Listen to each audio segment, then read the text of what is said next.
अगर आप भूत प्रेत जादू टोना जैसे शब्दों से रोमांचित हो उठते हैं, अगर ये शब्द आपको गहरी सोच में डुबोने को मजबूर करते हैं, तो आज इन्हीं शब्दों को आप इस रिव्यू में बार बार सुनेंगे। तो हेलो दोस्तों, आज का हम फिल्मी रिव्यू करने वाले हैं नेटफ्लिक्स प्लेटफॉर्म पर रिलीज हुई कर्स सीजन 1 को लेकर, जो एक adventure drama fantasy genre web series है। इस 9 घंटे लंबी वेब सीरीज की स्टोरी, इसकी कुछ पॉजिटिव नेगेटिव बातों के साथ क्या आपको ये वेब सीरीज देखनी चाहिए या नहीं, इस रिव्यू में हम आपको ये सब बताने वाले हैं। तो इस वीडियो को आप पूरा देखें और ये वेब सीरीज़ आपको देखने में 9 घंटे लगेंगे। तो एक दिन में कंप्लीट करने के लिए अपने ईयरफोन उठाओ और स्नैक्स के साथ बैठ जाओ।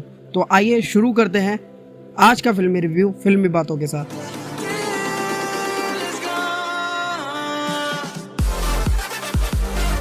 इस वेब सीरीज को नेटफ्लिक्स प्लेटफॉर्म पर हिंदी डब्ड वर्जन में भी रिलीज किया गया है। तो बात करें इसकी स्टोरी और स्टारकास्ट के बारे में, तो ये कहानी एक लड़की निम्वे कैथरीन लैंगफोर्ड, जो एक फेक कबीले की होती है और उस पर बुरी आत्माओं का साया होता है और वो उन बुरी आत्माओं से शापित होती है। तो बचपन में हुए उस पर हमले, जिसमें उन्हीं बुरी आत्माओं ने उसे बचाया होता है और उनका निशान उसकी पीठ पर छोड़ दिया होता है। ये पूरी कहानी निम्वे और एक तलवार, जिसमें सत्ता और राजाओं का राजा बनने वाली ताकत है, उसी के इर्द गिर्द घूमती नजर आती है। यहाँ सत्ता और इस तलवार को पाने के लिए लोग आपस में लड़ते नजर आते हैं और वो तलवार फे कबीले की ही होती है। इस फे कबीले के लोगों को रेड पैलेटियन के मुखिया और सेनाओं के द्वारा भगवान के नाम पर जला दिया जाता है, जहाँ निम्वे की माँ को भी मार दिया जाता है। और निम्वे की माँ जो होती है वो उस तलवार को एक मर्लिन नाम के, जो कि बहुत बड़ा जादूगर होता है, साथ ही एक राजा का साथ काम भी करता है, उसको सौंपने के लिए बोलती है। तो अब तक हमें जितनी कहानी का पता लगा है उससे कई सवाल हमारे मन में उठते हैं, जैसे कि निम्वे की माँ ने वो तलवार एक जादूगर को देने के लिए क्यों कहा? निम्वे और उस जादूगर के बीच क्या कोई रिश्ता है? और उस तलवार को वाकई में ही कोई ऐसी ताकतें हैं जो निम्वे को महारानी बना सकती है? क्या निम्वे अपनी तलवार उस मर्लिन को देगी? निम्वे की शापित होने की कहानी क्या है?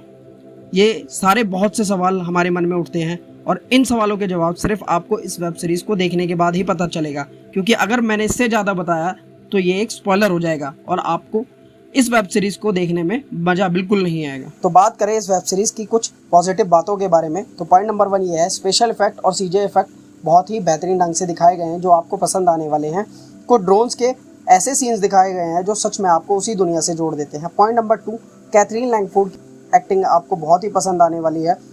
अगर 1-2 एक्टर को छोड़ दिया जाए तो बाकी सभी एक्टर ने अपने अभिनय के साथ जस्टिफाई किया है। पॉइंट नंबर 3, ये वेब सीरीज हिंदी डब्ड है, तो आपको डबिंग बिल्कुल भी लोकल या बिल्कुल भी नकली सी नहीं लगेगी। अगर आप बात करें इस वेब सीरीज की कुछ नेगेटिव बातों के बारे में, तो पॉइंट नंबर 1 ये है कि एंड में क्लाइमैक्स के टाइम पर इस वेब सीरीज को कुछ और ही बढ़िया ढंग से दिखाया जा सकता था मेरे हिसाब से। पॉइंट नंबर 2, कुछ जगहों पर आपको लगेगा कि कुछ शॉट्स ऐसे लिए गए हैं जिसमें साफ साफ पता लगता है कि फेक एक्टिंग बहुत ही नकली तरीके से दिखाई जा रही है। अब बात करें क्या आपको ये वेब सीरीज देखनी चाहिए या नहीं देखनी चाहिए, तो मेरा मानना ये है कि आपको ये वेब सीरीज ज़रूर देखनी चाहिए, क्योंकि कंटेंट और स्टोरी वाइज ये वेब सीरीज आपको पूरी तरह से बहुत ही पसंद आने वाली है। आप पूरे 9 घंटे इस वेब सीरीज के साथ कनेक्ट रहेंगे और इस वेब सीरीज में दिखाए गए CGI इफेक्ट्स और स्पेशल इफेक्ट आपको बहुत ही पसंद आएंगे। अगर आपको फिल्मी बातों का ये रिव्यू पसंद आया हो तो प्लीज़ इस वीडियो को लाइक करें, चैनल को सब्सक्राइब करें और बेल आइकन बटन दबाना ना भूलें, ताकि मेरे वीडियोस की नोटिफिकेशन आपको मिले सबसे पहले।